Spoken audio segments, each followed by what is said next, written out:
The key to writing music that's long, complicated, and intelligible is knowing how to use musical form. Simply put, form is the way that composers structure their music from sort of a bird's eye view, describing the patterns that are used to arrange smaller, distinct sections of music into a full piece. A coherent musical form is vital for a listener to be able to follow along with a piece of music, and this becomes more and more true as the scope of a piece gets bigger and bigger.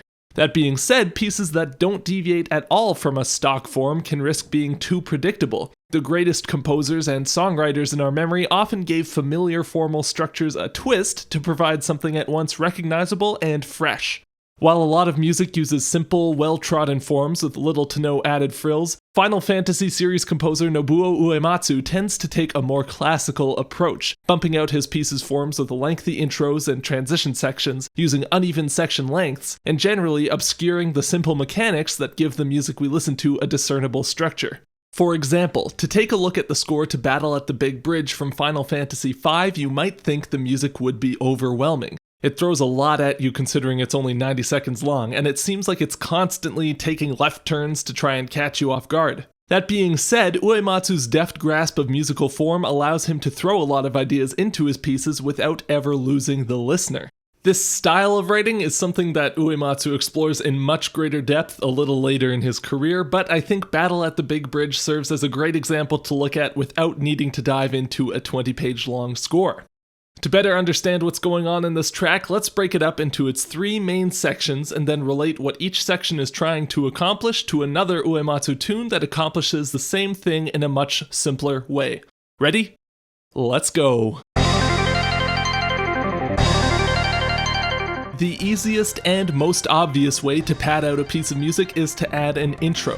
Intros can be short, they can be long, they can be simple, or they can be obtuse. The only rule is that they have to somehow set up the main part of the tune. Most of Uematsu's battle music throughout the Final Fantasy series uses the same super simple intro, a quick diminished arpeggio flourish, and then 2 bars of this 8th note bass figure.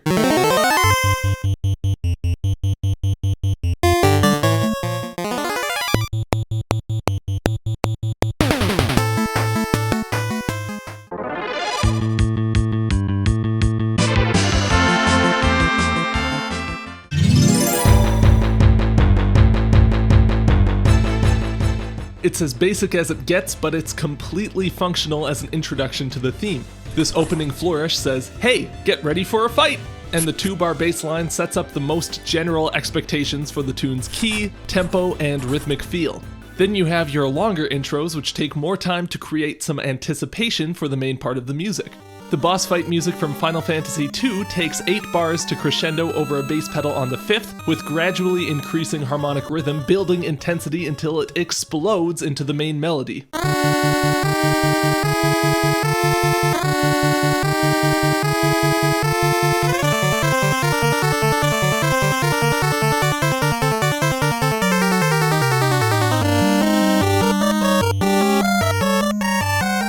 While it's much more elaborate than our first example, this intro is still just one musical idea that unfolds over 8 bars, and it fulfills the exact same function of grabbing the listener's attention and setting up their expectations for the main part of the piece. Battle at the Big Bridge's intro is 18 bars long and features time signature changes, erratic and chromatic harmonic shifts, and a healthy dose of organ shredding, but it still serves the same introductory function as our other examples, just on a much more grandiose scale.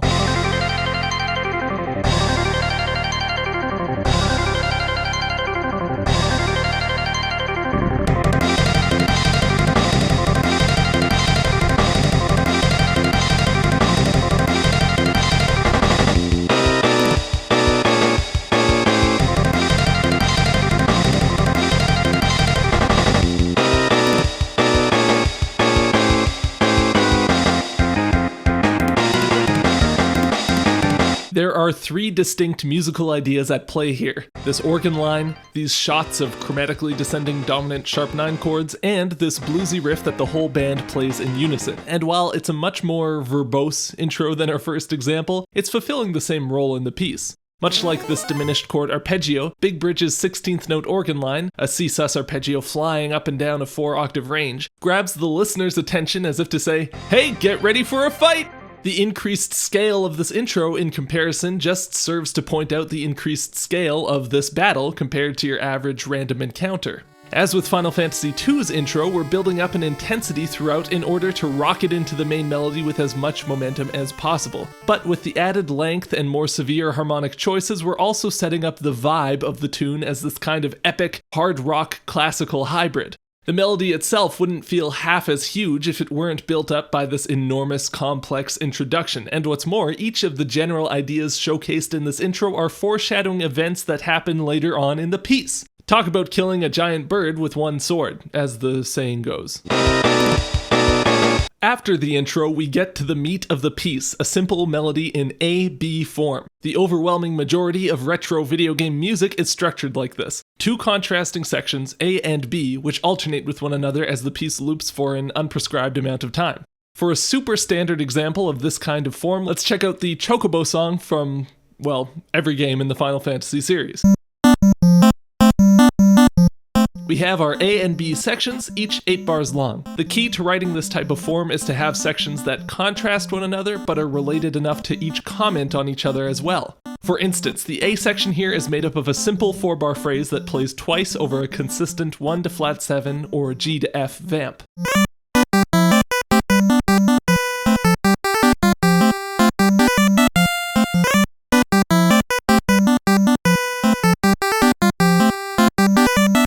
The B section contrasts this by phrasing an 8-bar melody as an antecedent consequent or question and answer form, and switching up the harmony to a repeating 4-5-1 move in G major.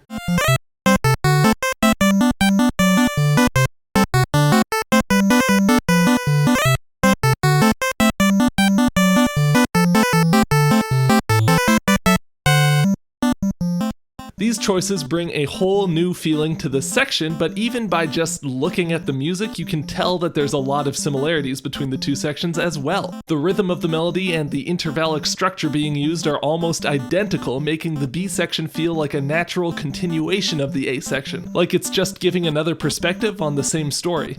These two sections work together perfectly to make a complete piece, simultaneously contrasting and complementing one another. The body of Battle at the Big Bridges form is a much less straightforward example of the same concept. First, the A section is a simple 4-bar melody that gets repeated with a slight variation to make an 8-bar phrase.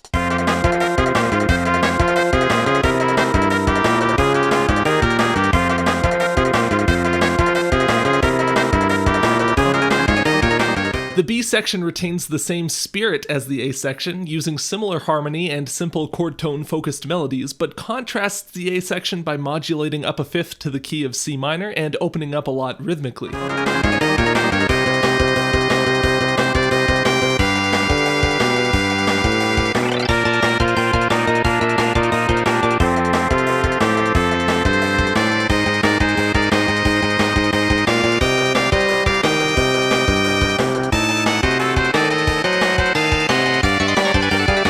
This section is 16 bars long rather than the A section's 8, and rather than a tightly structured call and response type of melody, the B section feels like it's whimsically following its heart throughout these 16 bars. Each melodic idea ties strongly to the following bar, but in a different way than it ties to the bar before it, giving us this melody that unravels over the section and leads us to a completely different place from where we started.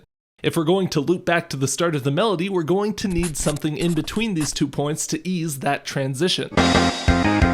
Transitions in music, like intros, have only one basic function that must be fulfilled: to connect the ideas on either side of the transition in such a way that the flow of the music is preserved.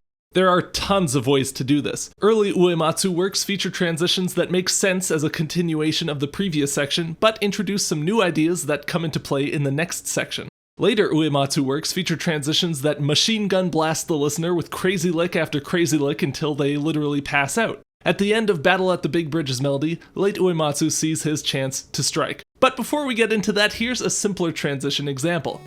The original Final Fantasy's battle theme transitioned from the A section to the B section with this 4-bar repeated flat 6 to 5 chord figure. Coming after the entirely G minor A section, this feels like a perfectly normal place for the song to go, and the rhythm of these shots set up how the melody of the B section is going to play out.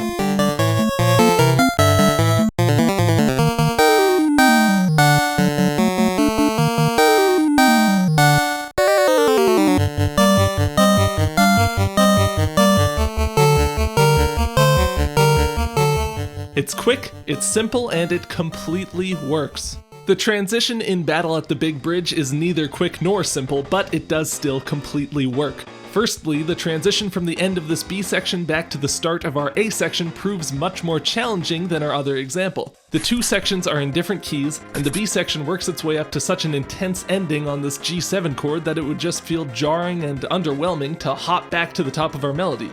Instead, Uematsu fires a 14-bar transition our way that mirrors some of the ideas found in the intro and flings our expectations out the window.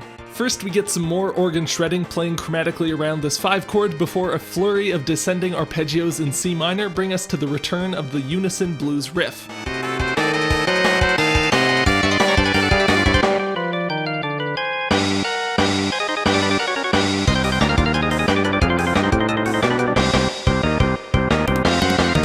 This is rudely interrupted by more chromatically descending 7-sharp-9 chords, once again knocking us out of our tonal comfort zone before this 4-bar breakdown totally destroys it. Alternating between two dominant 7-sharp-9 chords a half step apart would be enough to withhold any solid harmonic footing, but taking this voicing and bouncing it up and down by a whole step obscures the harmony even further.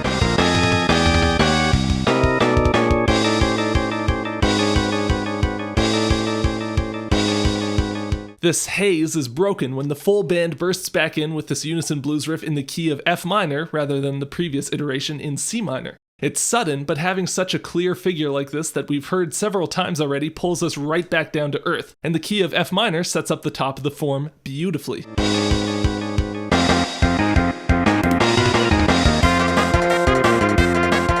Like the intro, this transition is trying to freak the listener out just as much as it's trying to set up the next section, but the clarity of its ideas and the way it fulfills the foreshadowing of the intro keep it from being too hard to parse. Battle at the Big Bridge isn't Uematsu's longest or most complicated piece by any stretch, but it serves as a good example of how he managed to stretch out and flex his composing chops without his music losing focus, by understanding how the forms in his pieces work and knowing how to exploit them in a way that keeps the structural integrity of his pieces intact. Big thanks to patron Jeffrey Wayne Branham II for requesting this tune. If you'd like to join him in supporting my channel, consider checking out my Patreon page here. If you like the idea of supporting the channel but you think you're maybe a little underdressed, consider buying an 8-Bit Music Theory t-shirt.